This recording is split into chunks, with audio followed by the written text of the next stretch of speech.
বন্ধুরা, কেমন আছো সকলে? আশা করি সকলেই ভালো আছো। আজ আমি আবার সেই তোমাদের ক্লাসে উপস্থিত হয়েছি ত্রিকোণমিতির চতুর্থ পর্ব নিয়ে। যারা আমার ক্লাসে আজ নতুন, তারা আমার আগের পর্বের যে 3টি ভিডিও দেওয়া আছে তার ডেসক্রিপশন বক্সে দেওয়া আছে, সেগুলি আগে দেখো, তারপর এই পর্বের ভিডিওটি দেখবে। আর চ্যানেলটি ভালো লাগলে সাবস্ক্রাইব, শেয়ার এবং লাইক করবে। তো আমরা যে আগের ক্লাসে ত্রিকোণমিতির অভেদাবলীর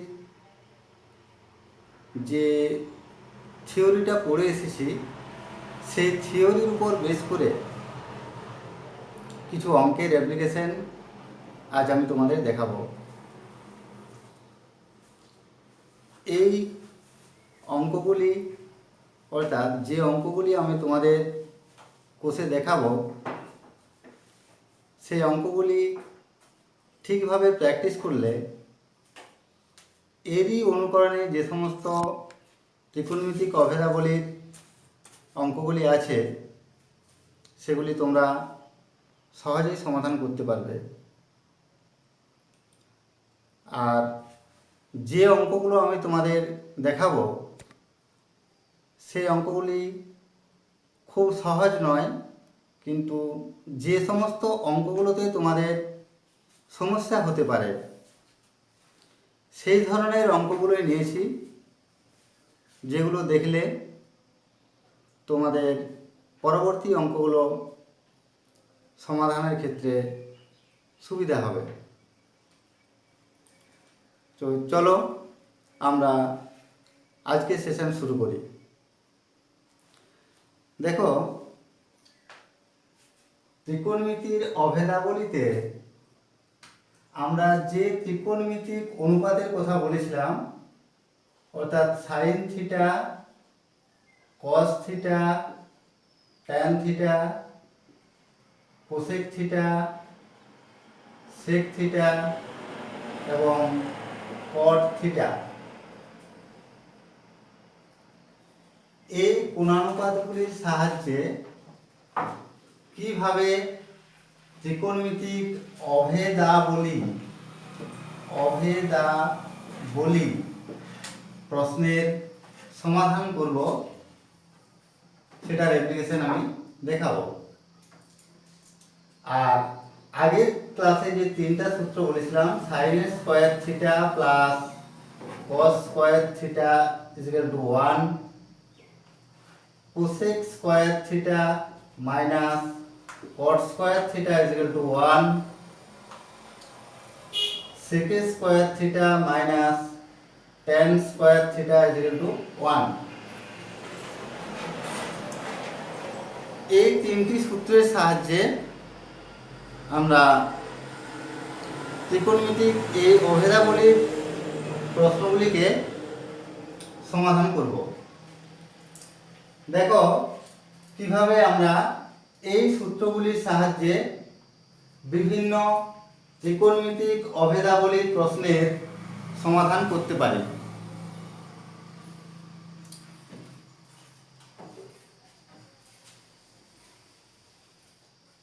প্রথম যে প্রশ্নটা আছে, 1 plus 2 sine theta cos theta কে পূর্ণ বর্গাকারে প্রকাশ করো। পূর্ণ বর্গাকারে প্রকাশ। তো পূর্ণ বর্গাকার কথাটার অর্থ কি? পূর্ণ বর্গাকার কথাটির অর্থ হলো a প্লাস বি তার হোল স্কয়ার। এই a প্লাস বি তার হোল স্কয়ার এই আকারে যদি আমরা এই অভেদাবলীকে প্রকাশ করতে পারি, তাহলেই আমরা 1 প্লাস 2 সাইন থিটা কস থিটাকে পূর্ণবর্গ আকারে প্রকাশ করা হয়েছে বলে ভাবতে পারি।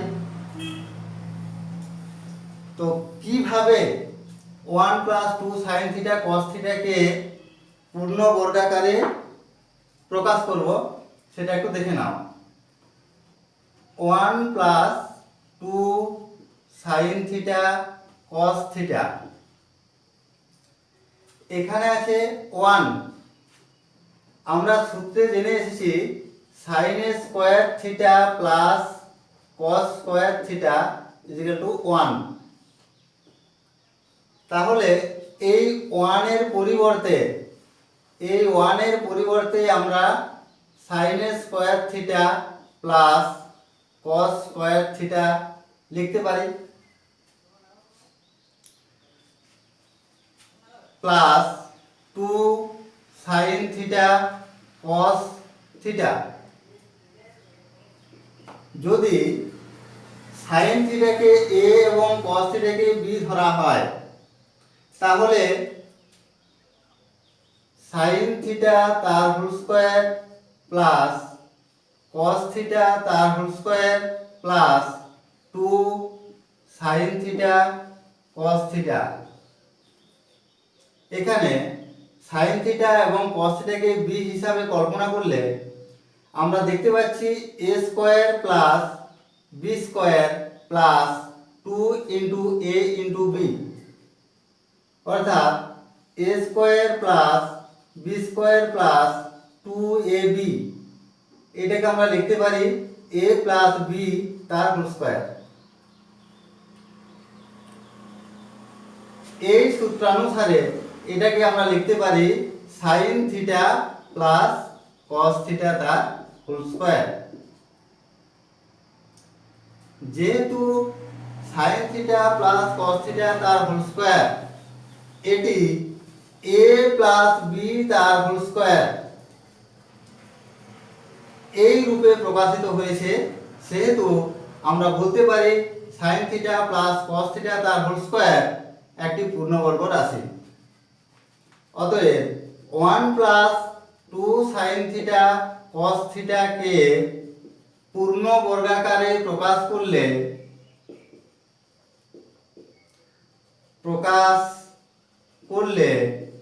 হবে sign theta plus cos theta তার হোল স্কয়ার। তো বন্ধুরা, আমি যেভাবে তোমাদের অ্যাপ্লিকেশন দেখাচ্ছি সেগুলো বোঝা যাচ্ছে তো? তো চলো আমরা পরের প্রশ্নের অ্যাপ্লিকেশন দেখি কিভাবে সমাধান করতে পারি।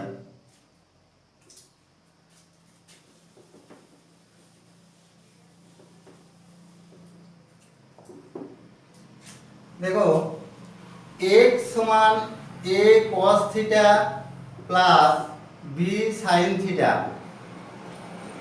এবং y সমান b cos theta minus a sin theta. এই যে দুটি সমীকরণ দেওয়া আছে, এই দুটি সমীকরণ থেকে তোমাদেরকে থিটাকে বর্জন করতে হবে। অর্থাৎ এখানে যে cos থিটা এবং sin থিটা, দ্বিতীয় রাশিতে যে cos থিটা এবং sin থিটা আছে সেগুলিকে আউট করে, অর্থাৎ এই থিটাকে বর্জন করতে হবে। কিভাবে আমরা থিটাকে বর্জন করে xy এর মধ্যে xy এবং ab এর মধ্যে সম্পর্ক প্রতিস্থাপন করব? দেখো, x সমান a cos theta plus b sin theta, এই রাশিটার আমরা উভয় পক্ষকে বর্গ করব।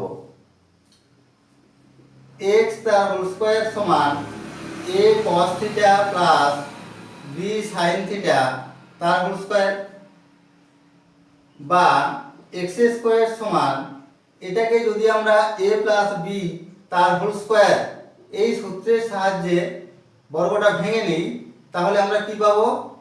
a cos থিটা তার whole square plus 2 into a cos theta into b sin theta plus b sin theta তার হোল স্কয়ার, বা x স্কয়ার সমান a square cos square theta plus 2a cos theta plus into b sin theta plus b square sin square theta। একই নিয়মে আমরা y সমান b cos theta minus a sin theta কে বর্গ করলে পাবো y square সমান b square cos square theta minus 2b cos theta into a sin theta plus a square sin square theta। এই যে দুটি অংশ আমরা পেলাম x স্কয়ার এবং y স্কয়ার, এই দুটিকে যদি আমরা সমষ্টি নির্ণয় করি তাহলে কি পাবো? অর্থাৎ x square plus y square সমান a square cos square theta plus 2a cos theta b sin theta plus b square sin square theta plus b square cos square theta minus 2b cos theta a sin theta plus a square sin square theta. এখানে দেখতে পাচ্ছি 2a cos theta b sin theta plus হিসাবে আছে এবং minus হিসাবে আছে 2b cos theta a sin theta. এটা যদি কেটে যায় তাহলে থাকে a square cos square theta plus b square sin square theta plus b square cos square theta plus a square sin square theta.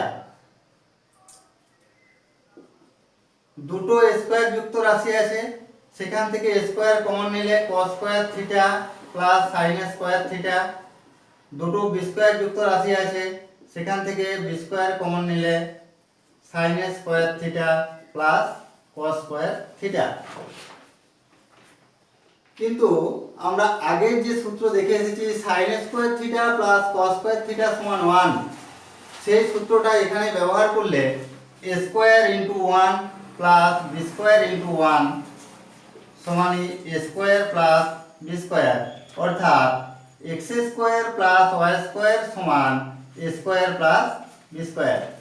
এটি হলো theta বর্জিত x y a b এর মধ্যে সম্পর্ক। দেখো এই যে সম্পর্কটা নির্ণয় করলাম x square plus y square সমান a square plus b square, এখানে কোনো থিটা যুক্ত ত্রিকোণমিতিক অনুপাত থাকছে না। এখানে a এর সাথে যে cos থিটা বা b এর সাথে যে sin থিটা যুক্ত ছিল সেগুলি আউট হয়ে গেছে, অর্থাৎ থিটা যুক্ত কোনো রাশি এখানে পাওয়া যায়নি। তাই আমরা বলতে পারি x square plus y square সমান a square plus b square, এটি হলো উক্ত সমীকরণ দ্বয়ের থিটা বর্জিত সমীকরণ। এরপর দেখো পরের যে প্রশ্নটা, সেখানে তোমাদের বলা হয়েছে একটা সম্পর্ক দেওয়া আছে, সেই সম্পর্ক থেকে তোমাদেরকে tan থিটার মান নির্ণয় করতে বলছে।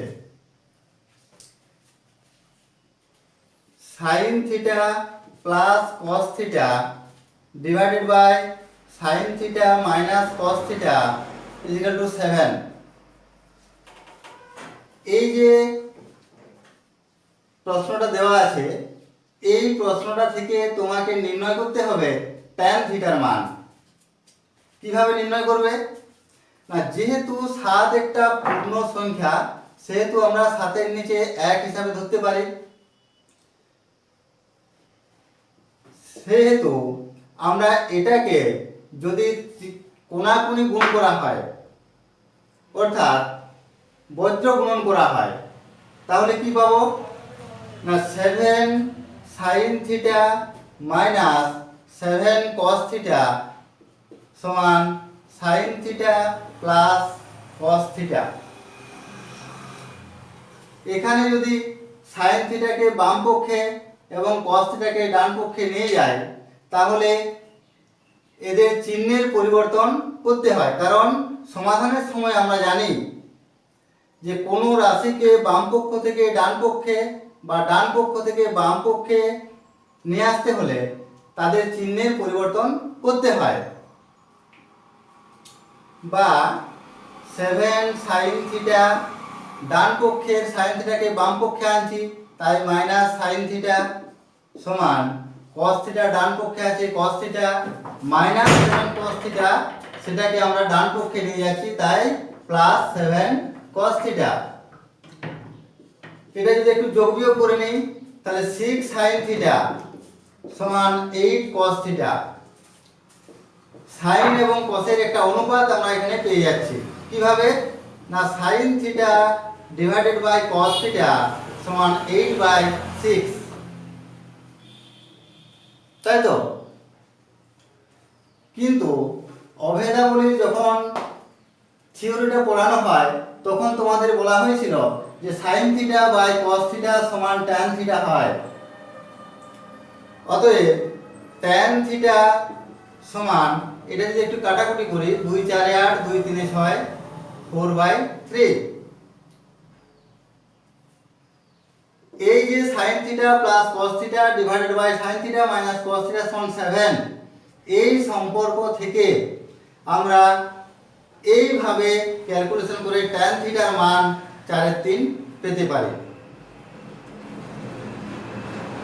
তো বন্ধুরা, অঙ্কগুলো তোমাদের কেমন লাগছে সেটা আমাদের কমেন্ট বক্সে একটু জানালে ভালো হয়। যদি আরো অন্য কোনোভাবে পড়ানোর ব্যবস্থা করা যায় সেটা তোমরা তোমাদের কমেন্ট বক্সে জানাও, আমরা সেভাবেই পড়ানোর ব্যবস্থা করব। তো চলো পরের অঙ্কটা দেখে নিই।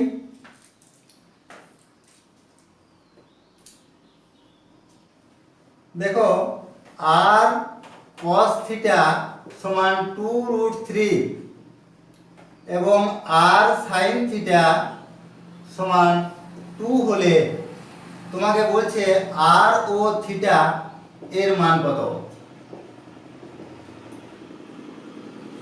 আচ্ছা, আমাকে বলো দেখি, এখানে আর cos থিটা সমান 2√3, দুটো অজ্ঞ রাশি আছে আর এবং থিটা, তাহলে একটা সমীকরণ থেকে কিভাবে আমরা আর এবং থিটার মান পেতে পারি? আমরা নবম ক্লাসে যখন সহজ সমীকরণের সমাধান করেছিলাম তখন দেখেছিলাম যে x + y = 5, এই একটা সমীকরণ থেকে আমরা কখনোই x এবং y এর মান আলাদাভাবে পেতে পারি না। সেখানে কি ছিল না, এর সঙ্গে আরেকটা সমীকরণ, ধরো x - y = 7 যুক্ত ছিল। এইভাবে যখন আমরা সমীকরণগুলো সমাধান করে x এবং y এর মান পেয়েছিলাম, এখানে কিন্তু সেইভাবে সমাধান করা সম্ভব নয়। তাহলে কিভাবে সমাধান করব? দেখো, এখানে আমি এই দুটো সমীকরণকে ভাগ করছি, R sine theta divided by R cos theta সমান 2/2√3। এখানে লক্ষ্য করো, আর এবং আর কেটে যায়, আর এখানে 2 এবং 2 কেটে যায়। বা এখানে কি পেয়েছি, sine theta divided by cos theta, যেটা আমরা আগের ক্লাসে জেনে এসেছি sine theta by cos theta সমান ট্যান থিটা। তাই সাইন বাই কসের পরিবর্তে আমরা এখানে লিখব ট্যান থিটা সমান, এদিকে থাকছে 1/√3। এরপর আমাদের আগের ক্লাসের যে সূক্ষ্ম কোণের মানগুলো আমরা পড়ে এসেছি, সেখানে একটু লক্ষ্য করো যে ট্যান কত ডিগ্রির মান 1/√3 ছিল। আমরা সেখানে দেখেছি ট্যান 30 ডিগ্রির মান ছিল 1/√3। তাই ট্যান থিটা সমান 1/√3 এর পরিবর্তে আমরা ট্যান 60 লিখতে পারি, সরি ট্যান 30 লিখতে পারি। এরপর অভেদাবলীর থিওরির সময় বলেছিলাম, যদি সাইন আলফা সমান সাইন বিটা হয় তাহলে আমরা উভয় দিকে সাইনকে না কেটে আলফা সমান বিটা লিখতে পারি। সেই নিয়ম অনুসারে এখানে যদি ট্যান থিটা সমান ট্যান 30 হয় তাহলে আমরা থিটা সমান 30 ডিগ্রি লিখতে পারি। তাহলে এই দুটো সম্পর্ক থেকে আমরা থিটার মান পেয়েছি, যেটা প্রশ্নে জিজ্ঞাসা করা হয়েছিল থিটার মান কত। ওই প্রশ্নের মধ্যে আরেকটা অ্যান্সার চাওয়া হয়েছে আর এর মান কত। তো আর এর মান কিভাবে পাবো? দেখো, এই যে দুটো সমীকরণ ছিল আর cos থিটা সমান 2√3 এবং আর sin থিটা সমান 2, এই দুটোর মধ্যে যে কোনো একটা সমীকরণে যদি থিটার মান 30 ডিগ্রি বসিয়ে দেওয়া হয় তাহলে আমরা আর এর মান পেতে পারি। এখানে আমরা আর sin থিটা সমান 2 সমীকরণটিতে যদি থিটার মান 30 ডিগ্রি বসানো হয় তাহলে কি পাবো? r ইনটু sin 30 ডিগ্রি সমান 2 বা r ইনটু sin 30 ডিগ্রির মান তোমাদের আগের ক্লাসে বলা হয়েছে হাফ সমান 2। অতএব r ইজ ইকুয়াল টু 2 যদি গুণ করে দেওয়া হয় 2 দুগুণে 4। তাহলে আমরা দেখছি যে এই দুটো সম্পর্ক আর cos থিটা সমান 2√3 এবং আর sin থিটা সমান 2, এই সম্পর্ক থেকে কিভাবে আমরা আর এবং থিটার মান নির্ণয় করি। এইভাবে এই ধরনের যে কোনো অঙ্কের অ্যাপ্লিকেশন আমরা সমাধান করতে পারি। এই নিয়মের মধ্যে আরেকটা অঙ্কের অ্যাপ্লিকেশন দেখো, সেটা কি রকম? sin থিটা মাইনাস 30 ডিগ্রি সমান 1/2 হলে cos থিটা সমান কত? এটা কিভাবে করব? দেখো, sin থিটা মাইনাস 30 ডিগ্রি সমান হাফ। যদি sin থিটা মাইনাস 30 ডিগ্রি সমান হাফ হয় তাহলে এই হাফ বা 1/2, এই 1/2 মানটি sin কত ডিগ্রির মান?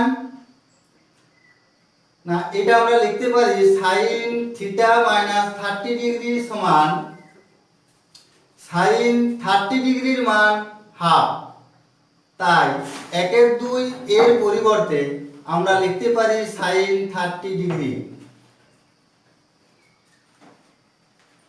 এখন sin 30 থিটা মাইনাস 30 ডিগ্রি সমান sin 30 ডিগ্রি হলে উভয় দিকে sin কে আমরা না কেটে থিটা মাইনাস 30 ডিগ্রি সমান 30 ডিগ্রি লিখতে পারি। এধারে 30 ডিগ্রিকে যদি ডান পক্ষে নিয়ে যায় তাহলে পাবো থিটা সমান 30 ডিগ্রি প্লাস 30 ডিগ্রি, অতএব থিটা সমান 60 ডিগ্রি। সরি, হ্যাঁ ঠিক আছে, theta is equal to 60 degree. এইভাবে sin থিটা মাইনাস 30 ডিগ্রি সমান 1/2 থেকে আমরা থিটার মান নির্ণয় করেছি। কিন্তু তোমাকে প্রশ্নে জানতে চাওয়া হয়েছে cos থিটার মান কত। তাহলে cos থিটা এর মান জানতে চাওয়া হয়েছে, কিন্তু আমরা থিটার মান বার করে রেখেছি 60 ডিগ্রি। তাই এখানে লিখতে পারি cos থিটার পরিবর্তে 60 ডিগ্রি,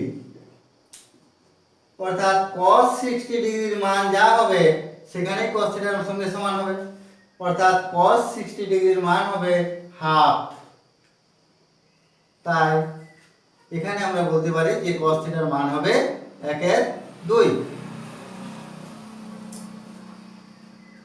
তো আজকের ক্লাসে আমি আর একটা অঙ্কের অ্যাপ্লিকেশন দেখাবো, যে অঙ্কটাতে তোমাদের একটু সমস্যা আসতে পারে, সেই অঙ্কটা একটু দেখে নাও।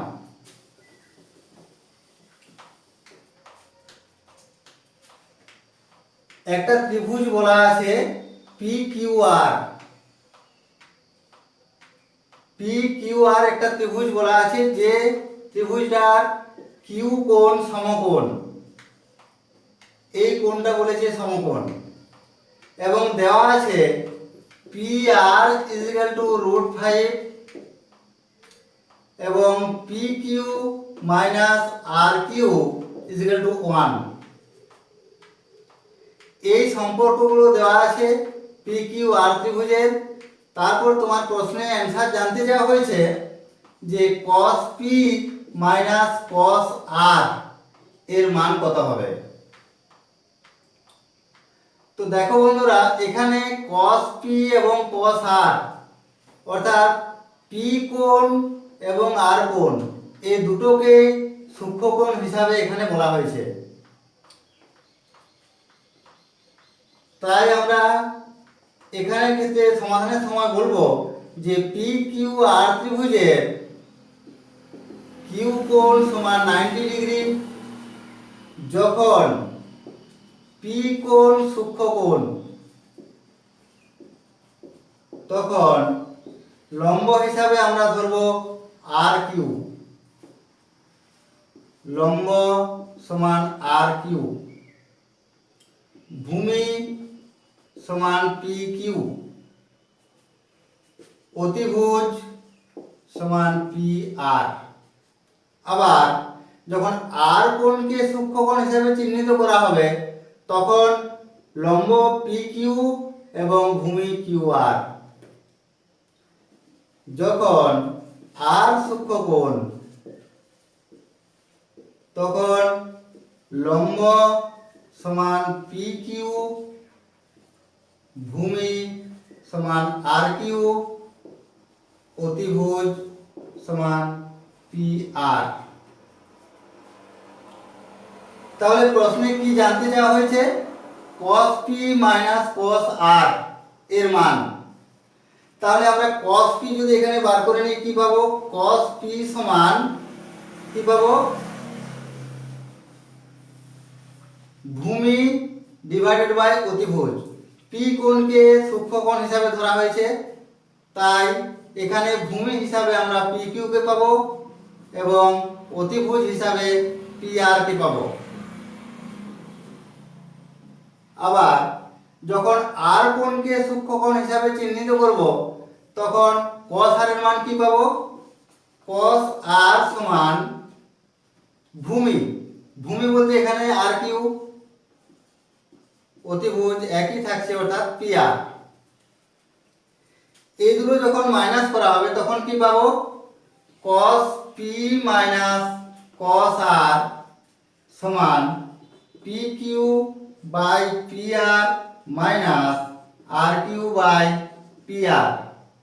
এখানে পি আর যদি লসাগু হয় তাহলে P Q minus R Q. এরপর একটু ভালো করে লক্ষ্য করো, P Q minus R Q এর মান দেওয়া আছে 1, পি আর এর মান দেওয়া আছে √5। সেই মানগুলো যদি আমরা এখানে পুট করি তাহলে পাবো 1 ডিভাইডেড বাই √5। এক্ষেত্রে আমরা বলতে পারি যে cos p minus cos r এর মান হবে 1/√5। তো বন্ধুরা, আমার ক্লাস আজকে কেমন লাগলো সেটা তোমরা অবশ্যই কমেন্ট বক্সে জানাবে আর বন্ধুদেরকে শেয়ার করবে। পরবর্তী ক্লাস নিয়ে আমি আবার আসবো। সেই পর্যন্ত ভালো থাকুন, সুস্থ থাকো। ধন্যবাদ।